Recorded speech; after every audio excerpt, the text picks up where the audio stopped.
Hello, my name is Baron J. Damon. I'm your certified philanthropic coach. We support individuals and businesses in crafting strategic plans for their charitable giving. Confused about where you want to start? Join me for a complimentary session today to explore your passions and craft a plan for meaningful impact. Let's make a difference together. Go to www.businessoflifecc.com.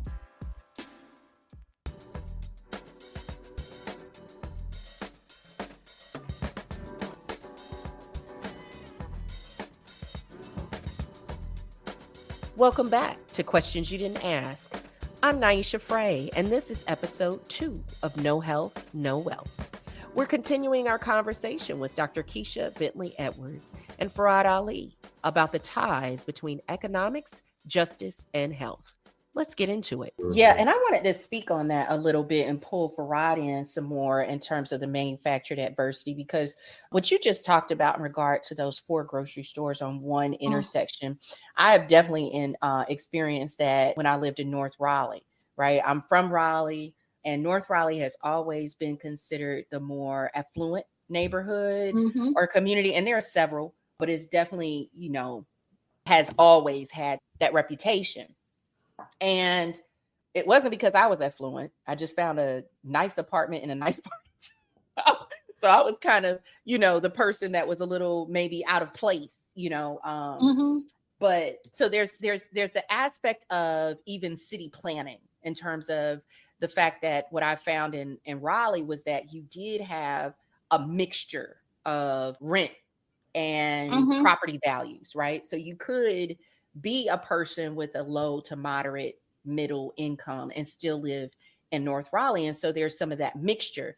And with that, if you were able to find that nice apartment and qualify for it and, maintain it, all that good stuff, then you had access to more of these, grocery stores and shopping centers and free samples and really good, customer service, maybe. And I say maybe because sometimes, depending on whether or not I had my hair done or I had just come back from a meeting from work where I was looking really professional, or if I had just rolled out of the bed on a Saturday morning to go grab something, I might be treated differently in certain spaces, right?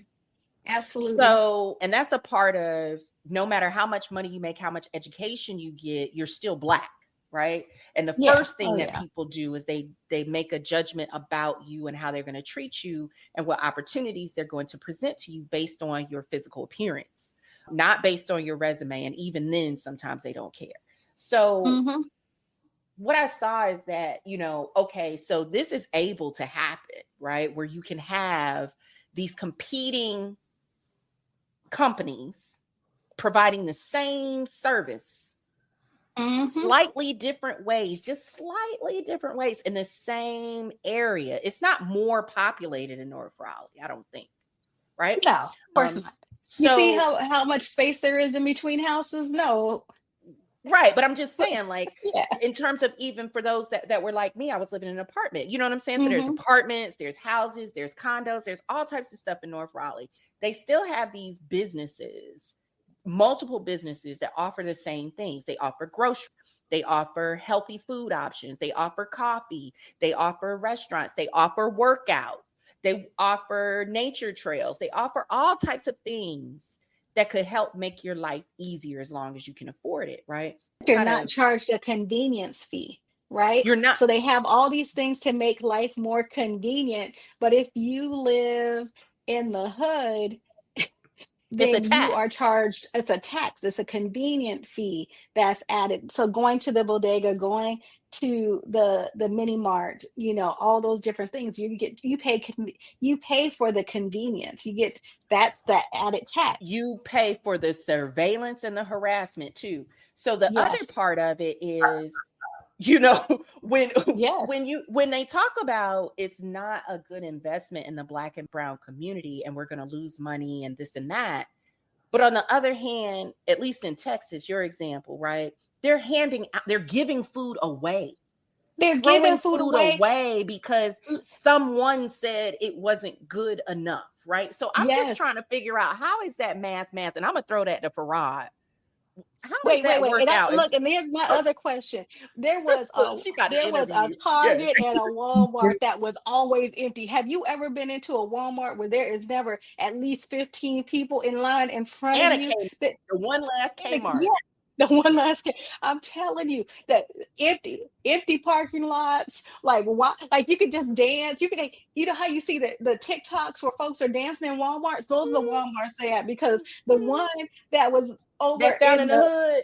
in the The hood, line, it's Club Walmart. It's it's everybody, Club the Walmart line all the way to the everywhere. back of the store, and they Right, making money hand over fist, right. And clearly everybody hand. mad up in there. And they got a police. Yes, They got several police. always, Not the always police, but the the police. police. Okay, Yeah, so Farad, absolutely. we gonna let you talk. We gonna be We're gonna quiet let for you a second. talk. We're gonna let you talk. Go ahead. Listen, I enjoy watching y'all. I mean, I think it's important. I mean, I think it's, this is an interesting conversation because we're talking about culture as well, right? And so Yeah. we begin to believe that sometimes when you're conditioned to be in that environment, then it becomes normal, right? I mean, I'm listening to you all talk. It's not like we all haven't had that experience, right? We all have had Mhm. it because the environment conditions us to be space in that. And we've also experienced differently by being in different communities. And so I think there's this awareness of people are putting culture on economic development decisions to match that, right? So it's interesting if you Mhm. look at, well, we're going to build this big box store, right? But then they put the stuff next to it that they feel is going to help the culture, like the hair place, the bar, it's really about sales. It's really about the dollar. And the more of those dollars you can get because of the buying power, you go hard at it and create this economic environment. Again, I don't, I remember they were boycotting stores. I'm like, there's some stores we can't boycott because those are the only stores in our community, right? Absolutely. So we can't boycott some stores. But I do believe that when you start looking at the return on dollar investment, I mean, that's what I'm hearing from you. Like, it's like the developers are not thinking about the community; they're thinking about getting a return for their dollar, and so the community becomes secondary because really what they want out of the community is financing. So no one is talking around improving the community. They're asking how many people are in the community, what's the roof. Mhm. People make these business decisions based on rooftops, people in the community, incomes. All these things are factors that are not necessarily additives. They're just science. Is it It's, science? It might be it's science. science. I don't It is know. science. You figure you've got, if I know I have, I mean, this is science if you have a lot of single moms in the community and they may have children and they may or may not have a partner, it's a science to put a child care facility on a corner. I mean, that's the science. The numbers work because if you can Mhm. get 5% of that community, you make money. Mm-hmm. You make money if you get 5% of that community to buy. I mean, it's really it's economics is all a social science. Mm-hmm. That's true. It's Yeah. like who's buying what and how much convenience, as you would say, Keisha, to put in their community for them to get access to it. And then they just figured if there's 1,000 people there, if I can get 10% of that 1,000, they run those in their performers, which is their balance sheets or their financial statements. And they say, if I get 10% of these people, I make it. And they get 20%, it's a great day. 30% is a better day, right? But that 10% is the conservative number. Mm-hmm. That again, it may attract more people in how they do it. So, when you look at communities, it's like when you have economic planners or housing planners or business planners, this is what I'm saying. We should really want communities to thrive. Mm-hmm. I Mhm. don't know why we try to put different community stations. I think we should want all communities to thrive. And if that's the case, you build in systems for them to thrive. It actually helps the social fabric of bad things not happening. Mm-hmm. I'm trying not to say things Mhm. that create biases in the people who may hear this may not understand. But if you create jobs in my community, there's less likely there's going to be An robbery. underground economy.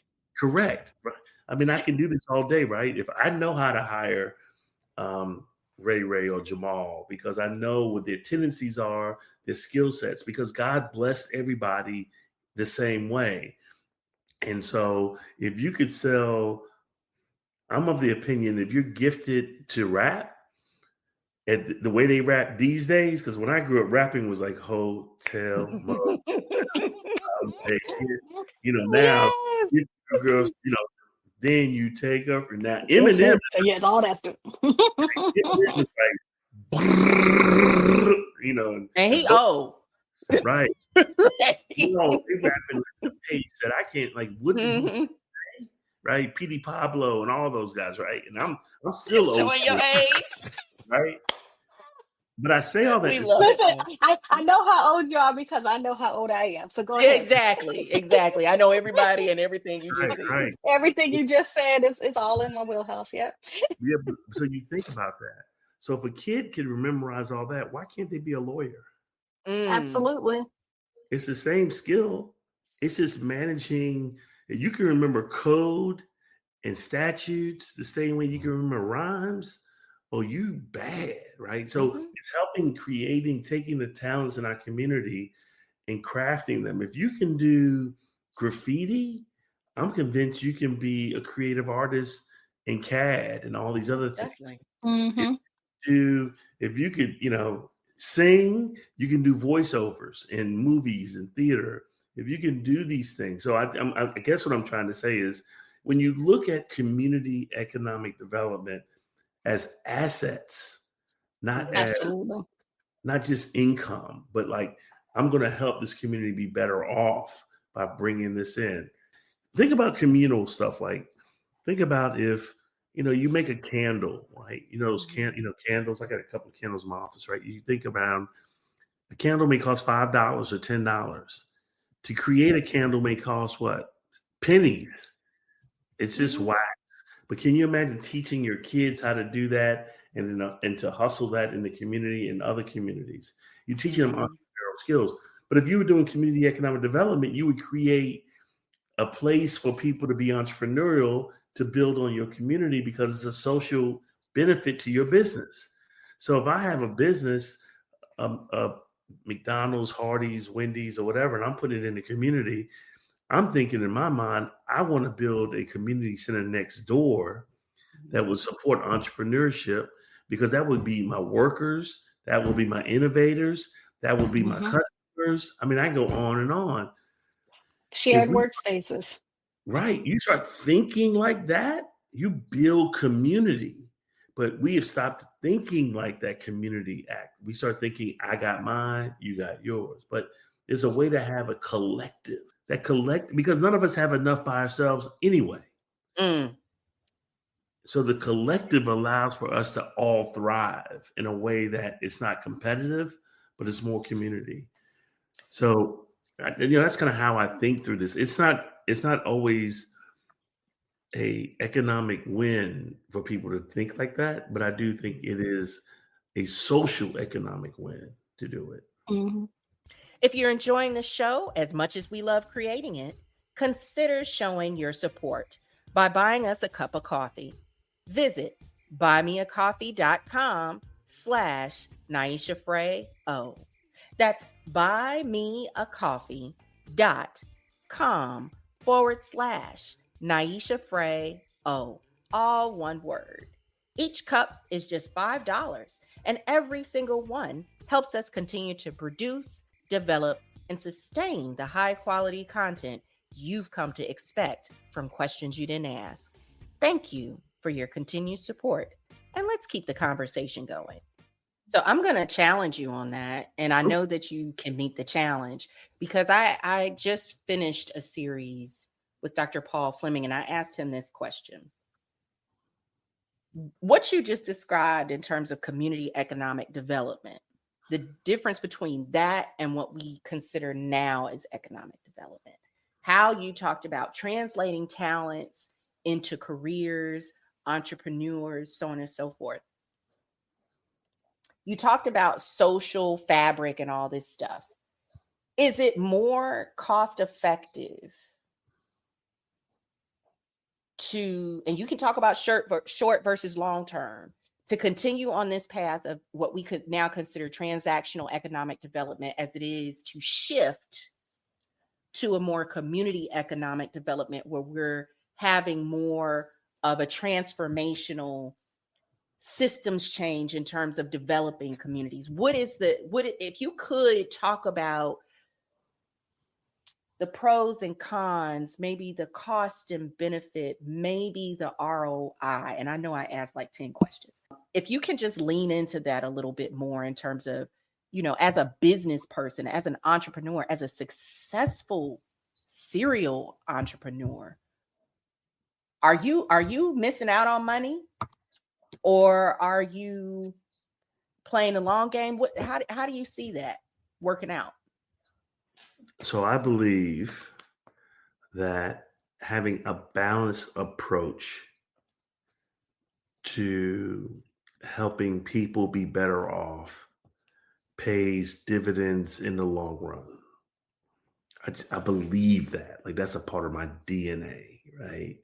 That creating equitable benefits for people to have affordable, inclusionary, long-standing protections, because I've been blessed to see both sides. Talk about it. Lean in.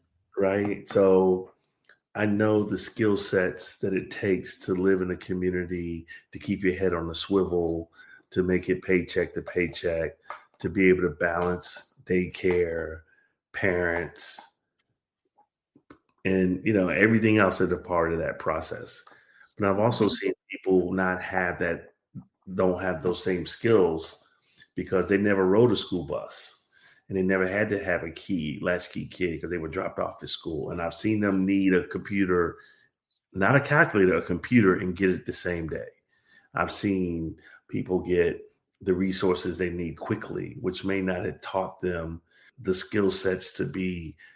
There's a difference between empathy and sympathy, right? One is really experiencing it, and one is just like, I can never be empathetic to some things that maybe a woman may feel, right? I can be sympathetic, but I can never really be empathetic, right? But I can be sympathetic enough to make sure that I provide inclusionary stuff. Let me tell you what I learned. I was on the board of the American Heart Association. And it told them, I really don't want to be on the board. That's something. I thought cancer killed people more than any group. But really what I found out was heart diseases killed more people than any other disease.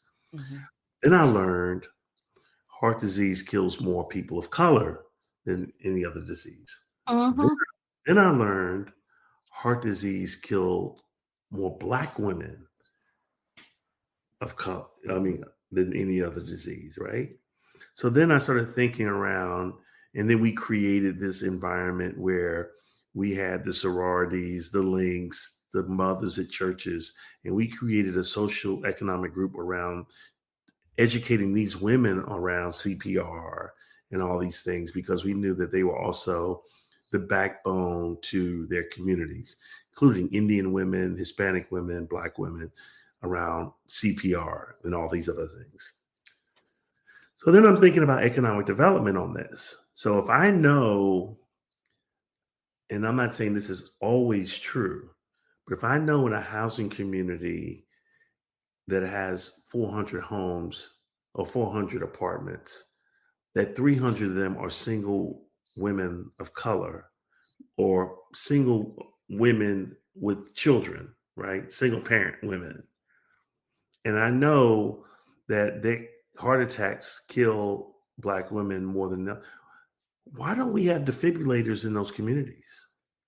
Listen, I'm just asking. Like, be a part of a community economic development tool that I would think that should be provided, because it would help keep people alive. It would help keep families stable. But are they a strain on the economy? They're poor. They don't have a husband. But guess what? Would it be a strain on the economy?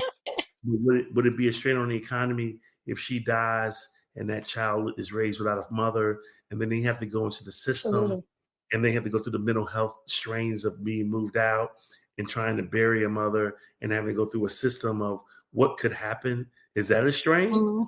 I think we need to start measuring the economic and non-economic processes between making decisions around recognizing if heart disease kills more women of color, particularly Black women, than any other disease, then I'm thinking wherever they convene, live, party, pick a name, we should have CPR training, defibrillators, and an understanding of how to make this work. Because if Yep. they are the backbone of the community, and we can agree to that because they're making more money than we are making, they're in college more, they are disciplined, they are nurturing, and we know that women are, like, let's not play this game, right? We know there's Black girl magic. Why don't we want them to live longer and do better and help our community?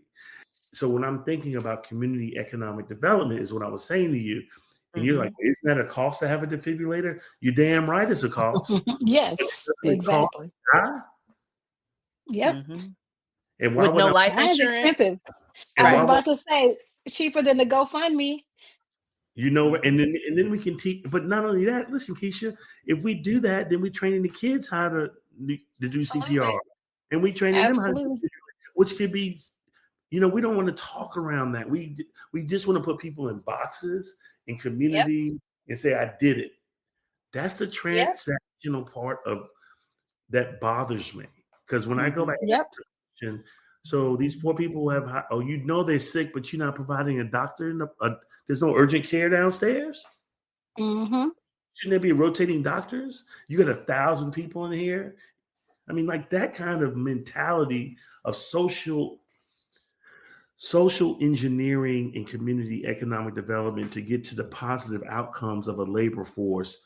Because remember, if you think through it, people are good for economic development because they provide labor. Mm-hmm. And they provide a way to grow. And what you're talking about is that manufactured adversity, right? So I shouldn't have to overcome that because it should already be there, right? The urgent care should be there so things don't have to literally fester. Not only do we need to have a defibrillator, we also need to make sure that it works and it's where it's supposed to be, right? One of my colleagues, Monique Starks, that's her line of work. She's a cardiologist, is identifying where these devices are, and to make sure that we have more of them in Black communities, in rural communities, in Black and rural communities, because for all the reasons that you're talking about, the places that have the lowest risk for heart disease is where you find more of these devices. So I want to even push us a little bit further back, because we're talking about community economic development. We're talking about the intersections of economic justice and health equity. And I'm so fortunate to be the host of this show because I get to learn and talk to all these amazing people. And I'm going to go again to my conversation with Dr. Fleming, where he talked about prevention thinking, root cause analysis, where he talked about taking a few steps back, right? So what would economic justice and health equity look like in a community where you didn't need defibrillators everywhere, where you didn't need people trained with CPR? Because like you said, Farad, you're not just helping people survive, you're helping them thrive. So what would that look like in terms of, how you create these communities, develop housing, and what other things that are around it? Well, see, I'm glad you brought that up. That's been my thing. It's a two-pronged approach. The first prong, so a lot of times when we talk about resiliency, and especially when we talk about resiliency with Black people, with children, it ends up being a stopgap measure. What do we need to get them now? How can we make them more flexible or more hardy and resistant to the poor outcomes of adversity, right? that is the quick, let's do this because this is the situation you're in now. Children are only children for a short period of time. They don't have time for long-term solutions. I get that, right? But we stop oftentimes those systemic responses stop there. They stop at Mhm. that individual level, that immediate band-aid, and they never actually get to the root problems, right? They never actually get to what is causing the issues. So I think that we actually have to have that dual approach or the two-pronged approach to let's make sure people are taken care of now by having the defibrillators, but also making sure that their communities have what they need. So in the long term, they won't need them or they won't need them as much. So I Mhm. don't think it's either or. I think it's both and. Like we Mhm. need to help people where they are right now, but also give them and not give them, but make sure the resources are readily available and reachable so that they can be their healthiest selves where people have agency, right? So it's not that we're trying to make, I say we need to make all the decisions for folks, but people operate in the context that they live in, right? So all the things that Farad is talking about, if I'm in a housing community where I got to walk a quarter of a mile, half a mile just to get to the bus stop, compared to other folks who have in that same quarter mile, they have an urgent care. They have an urgent care, a doctor's office, a hospital, uh, and specialty center, specialty clinics, all in that same distance. It's a very different conversation we're talking about when we talk about primary care providers. You hear people complain about folks going to the ER when they should just go, like, why aren't they doing any preventive care? And it's like, well, where are the primary care doctors, right? Who's going to watch these other kids while I take myself to the primary care? Like these are things that we have to talk about. How long is the wait?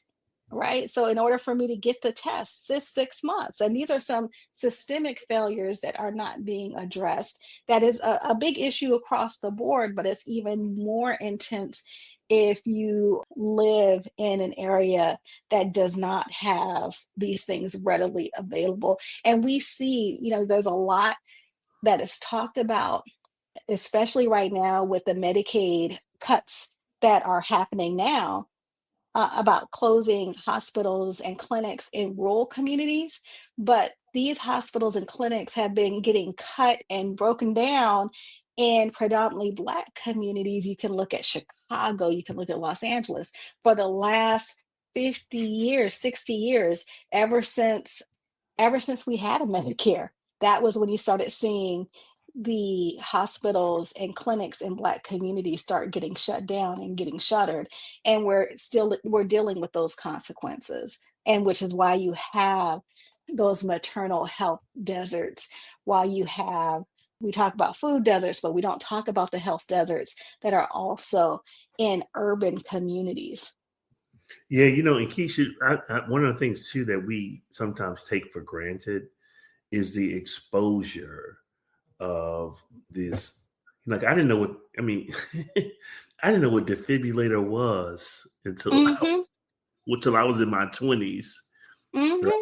Hmm. And I think it's important that social capital of understanding Absolutely. community stuff is important. I don't want Hmm. listening to you talk, and I just was sitting there going, you know what? Some people don't even know what a defibrillator is or maternal health is, Hmm.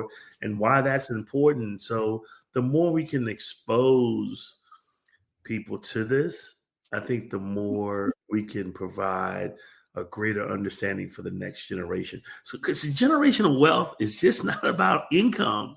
Absolutely.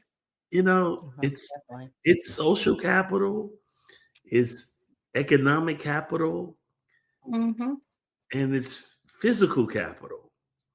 And if you've got those three, you've got the ingredients for building wealth. Mhm. Because sometimes, how many of us get jobs because of who we know? Oh, most definitely. Yes, exactly. Mm-hmm. And so to know who you know, sometimes having the language is important. And Sometimes so, you don't get the job because of who you know. right. Anyway, I'm sorry. Yeah, You cut that. and so your ability to have a command on, my wife was telling me when she's been an entrepreneur for like 35 years. She told me like there's 2 pages that she reads in the paper. It's the sports section and the business section. She said 2 reasons. One, they're always factual. Mm. And 2, that's what men talk about. Mm. And she's, as an entrepreneur, she's trying to build out understanding those things are important to be in conversations. And so being able to train, people will say, well, those kids didn't learn it at the dinner table or lunch table or the breakfast table. Let's start teaching them that, right? So social capital does have its own baseline that we could also be able to help people to be better off. And so I'm thinking around all the things that we take advantage of that we don't recognize builds our credibility and our ability to be fluid in community. Mm-hmm. And the same skill sets need to be taught in the community because there's just a lack of awareness. Mm-hmm. Well, I would even say it's not just the lack of awareness, but also the practical aspects of how to use what when. And so, even as we talk about health literacy, financial literacy, it's not enough like at your Sunday service and it's heart disease awareness, right? And you get those fast facts, right? That Black folks in their mid 40s are twice as likely to die from their first heart disease or heart incidents. Black people in their mid 40s are 2 to 3 times more likely to die from a heart attack, their first heart attack, than their white counterparts. It's one thing to get that information in the Sunday service or in the schedule. What do you call those Program. things? Mm-hmm. Program. It's one thing to get that information in the Sunday program, but it's something else that when you have or at a church where every third Sunday they have blood pressure checks, or they have a like you may know that you're supposed to watch your blood pressure, but you don't know exactly what it is. And I don't know how to do it. So now all of a sudden I know how to check my blood pressure and everyone else's. So it's one thing to know that blood pressure is important, but it's something very different to know how to check your blood pressure, to know what is high, what to do, where to go, and when to go. And the same thing can be said about economic health as well. Is like knowing what to use when is important, but being able to have that practical knowledge to actually Mm-hmm. have the money so you can test it out and make some mistakes and recover from it and know how to recover from the mistakes. That's really all part of that social capital that is really important. That is part of that generational wealth. Because as you said, generational wealth isn't just about the money you pass down. It's important, but it's also about the social capital that you pass down, the fact that you can call like Uncle Daddy, Judge Uncle Daddy, and say, can you get my baby a job? I got a speeding Yes, ticket. Can you tell me what I need to do? Right. Right. exactly. I got a speeding ticket. Or I was at a party I shouldn't have been at. Like all those different things that can happen as a teenager. Those are the social intergenerational knowledge and social capital that comes with it. And I'm still not comfortable with my own social capital. Mm. I've been working at Duke for 9 years. I'm still uncomfortable calling a physician that I know personally to say, hey, can you take another look at this? Right. So this is something Mm-hmm. I have to get comfortable with because I need my daughters to be very comfortable calling on their network for favors. Right. Right. Because that's just part of wealth and having that access. Like that's why I got the big dollar education, so that I would have access to these circles, and I need to use them better. That's episode 2 of No Health, No Wealth. I'm Niasha Fray. Thank you for listening. Be sure to tune in for the next episode as we build on this dialogue about money, equity, and health. Follow or subscribe now so you don't miss it.